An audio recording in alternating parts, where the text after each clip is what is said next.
staff members can think about all of the incoming, crappy, angry calls that come in and realize that they're actually turning those calls around. Because it's been one day of sacrifice. But to me, this feels so hard that you have to have faith and belief that your consistency will pay off. And a lot of people burn off that faith and belief because it's hard. So this is my favorite podcast of them all because we're going to talk about like the nitty gritty of the renewal review. And if you guys have been listening along this whole month, this is where you're going to feel really good about renewal reviews. And we're going to leave you super motivated in 13 minutes on how to do it, how to make it happen, and all the great stuff that can come from it. So I thought for this one, we can talk a little bit about like, how do we get buy-in? Because this is like the biggest question I get. And I did a speaking event and I used a word cloud. Everybody checks it in. Like if you went back to your agency and said, we're going to call every customer, what would your staff's responsibility be? And it's like, they would form a picket line. They would quit with what time? How many people are you hiring? Like, so as leaders, we have a lot of head trash. Like, can this be done? Right. So the first step is you as a leader have to believe that it can and should be done. If you don't believe that, then the team will wear you down. So if you like believe kinda, not cool. You have to like full wholeheartedly 110% believe. And Stephen, this is where I'll put you on the spot. Can you wholeheartedly in a court of law under oath swear that renewal reviews do save time? Yes, they do save time. They save time. They make happier clients. It builds the team morale overall. There is so many benefits once they're done consistently. Right. So let's push back we get first and foremost. Like, there's no way my team has time for this. I can't do that. That's ridiculous. You want me to do this and call the client and poke the bear and you're doing all the other things and yeah. That was my crispy customer service voice.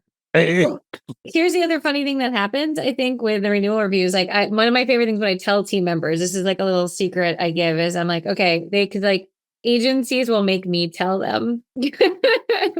like, and it's like a big, like, it's very awkward as we're on board. And they're like, so, it usually goes like this. So who's gonna tell the team? We're just like, I'd like you to tell them. Well, could we do it together? Like, there's like people are terrified, like absolutely terrified. I'm like, I was kind of hoping I could just watch you flail around doing this. And don't get me wrong, there's been times where I'm like, I really want to wear like a bulletproof vest to like go into these agencies. But here's the funny thing. So I let the team freak, right? Like, and they're like, where's the way? Like they have the reaction. And I'm an adult and I understand people have a reaction and a response. So they react, they have their panic attack and everything else. And then I'm just like, okay, guys, so how many calls a day do you think you're going to have to make? And then usually they're like, probably like 35. I'm just like, you don't have that many customers.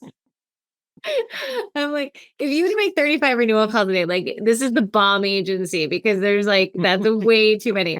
And then I literally come down and like, and every agency is a little different. So it's usually like 4 to 5, maybe gusts up to 8, just depending on the agency and seasonality. And I'm like, you're going to talk to half the people. And then they're like, and I'm like, right. Because you're dealing with all the people who call you every week about dumb stuff. That's the only ones you think about. But it's so funny because then they don't have anything to say. And they're like, or my favorite is I'm like, okay, one of you is going to prove me wrong. And every single person you call this next week is going to answer the phone.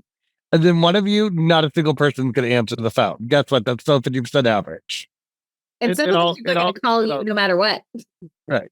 So I do have this moment where I get really like, and it's like my favorite part of the whole thing is they've like tortured me now. Like, well, what about this? And what about Susie's clients? And what about, I'm not calling my other favorite one is I'm not calling somebody at 8 o'clock in the morning.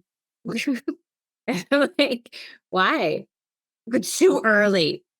Who are your clients?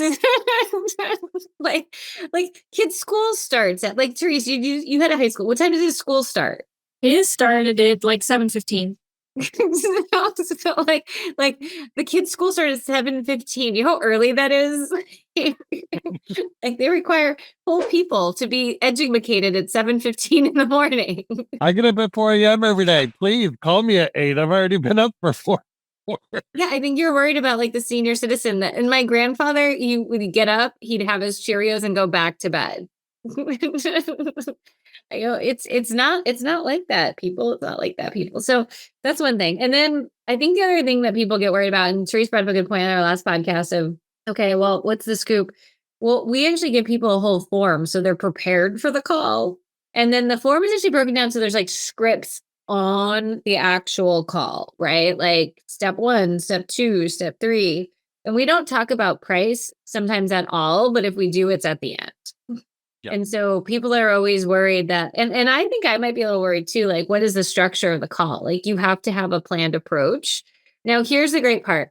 The renewal review forms, this is my experience. I call them the green team, right? The newer people we've invited into this crazy industry, right? That maybe have a couple of years experience or are new. They love the form, like adore the form, think the form is the greatest thing since sliced bread.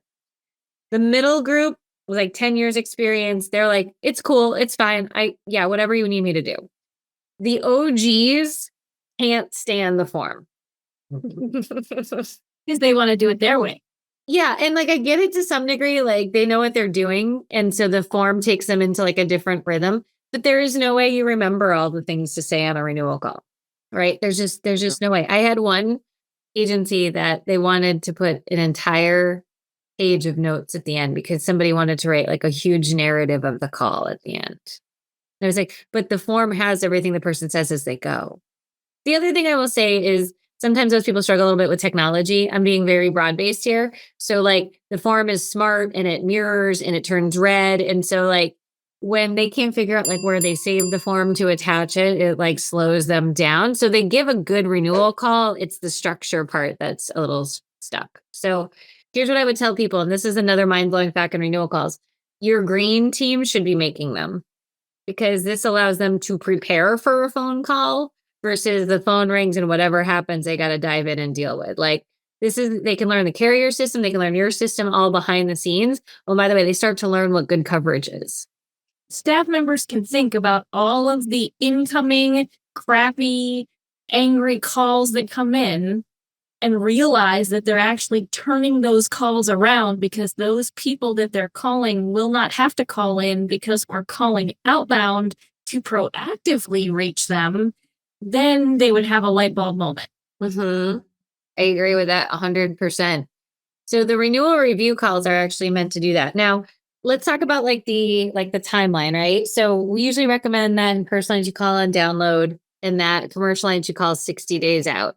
So what happens is as you're launching these renewal calls, I want you to, it's like the same as when you start a new habit, right? Like maybe it's you stop smoking or you start working out or you start a new, like Steven starts the DASH diet that he always ignores. Yeah. I'm very intrigued by what's in the DASH diet, so I'll do some Googling a bit later. Low sodium.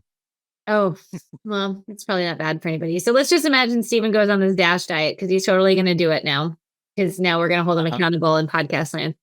Steven, what does the first couple of weeks of the diet feel like? Torture. Why? Because it's uncomfortable and I have to learn to make different decisions. Right. And you have to actually consciously think about it. You can't just go into muscle memory and go in and grab the bag of Doritos because I'm sure that's not on the DASH diet. I'm assuming it's not. I'll check later. I guess you have to read the pamphlet. I'll read the directions later. Right. So you have to consciously think about doing something different. And then is it a little intimidating because you don't want to do the wrong thing? Absolutely. Right? Like, okay, well, did I do the right thing? Did I do it? And then inevitably, if you're like me, the day after I've been on a diet for one day, I weigh myself to make sure to be like, well, did this work? But lo and behold, it hasn't worked because it's been one day of sacrifice. But to me, this feels so hard that you have to have faith and belief that your consistency will pay off. And a lot of people burn off that faith and belief because it's hard. So it's easy when you see immediate gratification. If I get on the scale and be like, I'm down a pound, I'd be like, yes.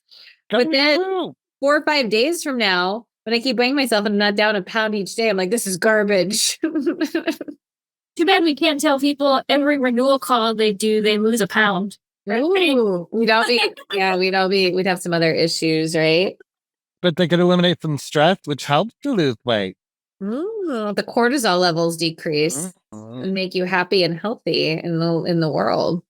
But I do think that we have to kind of think through some of that stuff as far as like, hey, for the first 60 days, people kind of scream and stomp their feet and tell you the form doesn't work and they don't like this. And then they bring to you every little situation that is a hiccup. Like, well, Sally's out this week. Okay. So we're still going to do renewal calls because Sally's out? Yes. Yeah. What about Sally's renewal calls? And so like they come to you with all the things and you just have to realize like that too will burn off. And over like 60 days to 90 days, you'll probably encounter every situation from somebody being out to a short week to all the things, right? Once you blast through all that, now people have a habit and it's like literally 60 to 90 days, like the sun comes back and people get it. I don't know what it is, but it's always, always, always between our lesson 4 and lesson 5. When we roll it out to an agency, there's 10 lessons somewhere in there. Like I have fought with people for like 4 weeks in a row and I'm just like coming to the meeting, like ready to go. And they're like, no, we like it. No, like, it's working.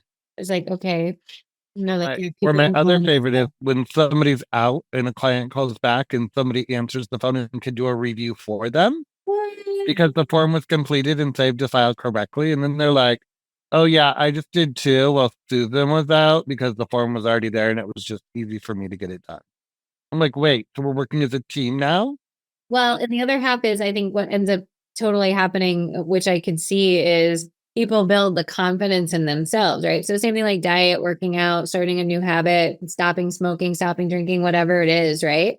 So I think that the goal is like then you build faith and you see like I feel better doing it this way, so you want to continue. But it's like a 60-day carrying period of, well, the old way versus the new way, the old way versus the new way. And then at some point you just leave it and that's behind. But that's where the strong leadership needs to come into play, or you guys partnering with us to help be that person that's going to keep the team pumped and psyched and motivated, right?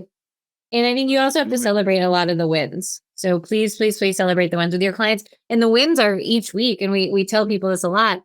The wins are each week. Did we make all the calls for the first half? Because you can't optimize calls that aren't being made. The second half is, did we go ahead and if we're making the calls, can we optimize them? So that's a little bit about our strategy, but I know we've got to bounce here. Guys, any final thoughts on making these darn renewal calls? Set a goal and hold accountable. There you go. The key to win. Just try it for a little while. You'll end up loving it, but you have to try it for at least 2 weeks to a month to get in the rhythm and get it to work right. I agree with that all wholeheartedly. And then the last thing I'm going to just say is, if you're not going to do renewal calls, what is your retention strategy? Okay. So hope cannot be your strategy. You have to have some kind of plan. That means you better be stopping cancellations. You better be wowing customers. You better be nurturing them. You better be doing all those other things we talked about in a previous podcast. But if you're not going to do those, then let's just imagine that you're going to, be in a pickle. Okay. All right, everybody. Well, thanks so much for joining us. Check out our renewal review call program. And we love you all. Thank you, guys. Bye, guys.